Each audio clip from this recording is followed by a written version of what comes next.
மீண்டும் வருவாளா? இது ஒரு காதல் கதை. இன்று மட்டும் என் இரவுகள் நீண்டு கொண்டே சென்றது. ஏனோ மீண்டும் நீண்டு கொண்டே செல்கிறது. விடியலுக்காக காத்திருக்கும் வேலை போல என் அலங்காரங்களும் துடித்து கொண்டே இருந்தது.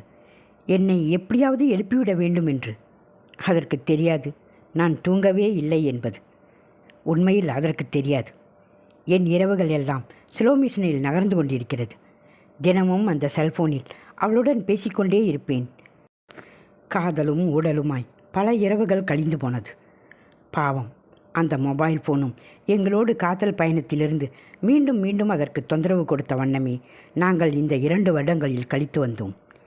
ஏனோ யார் சாபமோ யார் கண்ணு பட்டதோ தெரியல, திடீர்னு அவள் என்னை விட்டுட்டு போயிட்டா. காரணத்தை தேடி போகணும்னு ஆசை தான் இருந்தது, ஆனால் மனமில்லை. அது அவள் விருப்பம் என்று சொல்லி அமைதியாக இருந்தேன். இதுவும் நல்லா தான் இருக்குது. அவள் ஃபோனுக்காக காத்திருக்க வேண்டியதில்லை. டேட்டா தீர்ந்து போனால் வர்ற 0 மெசேஜையும் அவள் மெசேஜுன்னு நினச்சி ஃபோனை எடுத்து பார்க்க வேண்டியதில்லை. அவள் என்ன பேசுவான்னு எதிர்பார்க்க வேண்டியதில்லை. சண்டை போட்டால் அவளை சமாதானப்படுத்த வேண்டியதில்லை. அவளுக்காக நாள் கணக்காக அவள் வீட்டு முன்னாடி வெயிட் பண்ண வேண்டியதில்லை. பீச்சு, ஹோட்டல், சினிமா, பார்க் எதுக்குமே போக வேண்டியதில்லை. நேற்று சாயங்காலம் தான் பிரேக்கப் பண்ணான். அதுக்குள்ளே இவ்வளோ அமைதியாக இருக்குது. அவள் இல்லாத நிமிஷங்கள் கஷ்டமாக இருக்குது, ஆனால் ரொம்ப அமைதியாக இருக்குது. எனக்குள்ளேயே நிறைய கேள்விகள் கேட்டேன். இன்றைக்கி தான் நான் எங்கள் அம்மா அப்பாக்கிட்டேயும் நல்லா சந்தோஷமாக பேசினேன். இந்த 2 வருஷத்தில் நான் அவங்கக்கிட்ட சரியாகவே பேசவும் தோணலை. எனக்கு ஆறுதலாக அவள் இருந்தா. அவன் மட்டும்தான் இருந்தால் போதும்னு நினைப்பு மட்டும்தான் இருந்துச்சு. அந்த நினைப்பு எல்லாத்தையும் மறக்கடிச்சிருச்சு, அம்மா அப்பாவை கூட. என்னோடய பீட்டர் நான் ஆசையாக வளர்த்த நாய்க்குட்டி. அவன் ஒரு நாள் ஒரு ரோட்டில் இருந்து எடுத்து வந்தேன். அவனை எப்படி பார்த்துக்கிட்டனோ அந்த பாசம் இப்போ இல்லை. ஏன்னா அவன் கூட விளையாடவே எனக்கு நேரம் இல்லை. எனக்கு எல்லாமே அவகிட்ட பேசணுங்கிற நினப்பு மட்டும்தான் இருந்துச்சு. அவள் கூட வெளியே போகணுன்னு மட்டும்தான் இருந்துச்சு. அதனாலேயே நான் பீட்டர் கூட விளையாடுறதே இல்லை. இப்போ அவனுக்கும் வயசாயிடுச்சு. ஏதோ ஒரு மூலையில் தனிமையாக படுத்து கிடக்கிறான்.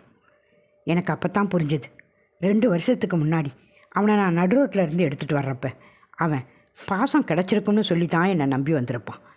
நான் தான் அவன் உலகம்னு அவன் நம்பியிருப்பான்.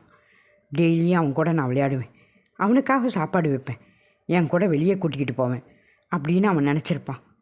நானும் பீட்டர் ரொம்ப சந்தோஷமாக இருந்த காலம் அது. அவன் வர்ற வரைக்கும். அவன் வந்ததுக்கு அப்புறமும் நான் பீட்டரை தூக்கி எறிஞ்சிட்டேன். பீட்டரை கண்டுக்கிறதே இல்லை. அவனும் என்ன மாதிரி தானே ஃபீல் பண்ணியிருப்பான். இந்த மனுஷ வாழ்க்கையும் அப்படித்தான். பீட்டர் வந்ததுக்கப்புறம் என்னுடைய பழசெல்லாம் மறந்தேன். அவள் வந்ததுக்கப்புறம் பீட்டரை மறந்தேன். இப்போ யார் வருவா நான் அவளை மறக்கிறதுக்கு? காதல் தோல்வியான அந்த ஒரு இரவை கடக்கிறதுக்கு எங்கேயாவது கிளாஸ் இருந்தால் நல்லாயிருக்கும். ரொம்பவும் கொடுமையான இரவுகள். அது திடீர்னு எதுவுமே இல்லாத மாதிரி நம்மளை ஆக்கிடும்.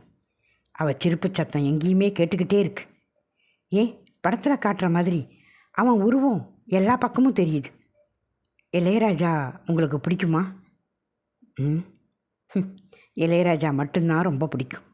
நான் எத்தனையோ தடவை யுவன் சங்கர் ராஜாவையும் முத்துக்குமாரையும் போட்டிருக்கேன்.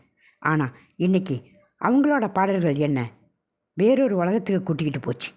அந்த உலகம் ரொம்ப கொடூரமாக இருந்தது. முத்துக்குமாரனோட வார்த்தைகள் என்னை ஏதோ செய்யுது.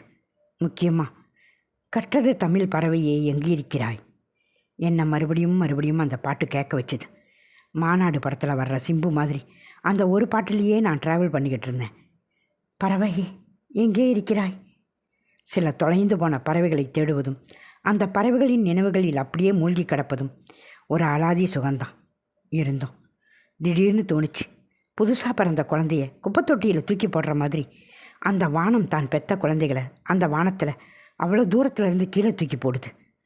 அந்த குழந்தைங்க எல்லாம் எவ்வளோ பதட்டப்பட்டு இருக்கும், பயந்துருக்கும். நானும் அப்படி தான். அவள் தூக்கி எறிஞ்சிட்டான்னு சொல்லி பயத்துலேயும் பதட்டத்துலேயும் அந்த வானத்திலேருந்து இப்போ நான் கீழே விழறேன். அடுத்து என்ன நடக்கும்னு தெரியல, ஆனால் ஒரு சமுத்திரத்தில் விழுவேன் அப்படிங்கிற நம்பிக்கையில் கீழே விழுந்துக்கிட்டு இருக்கேன். தாங்கி பிடிக்க யார் வருவா?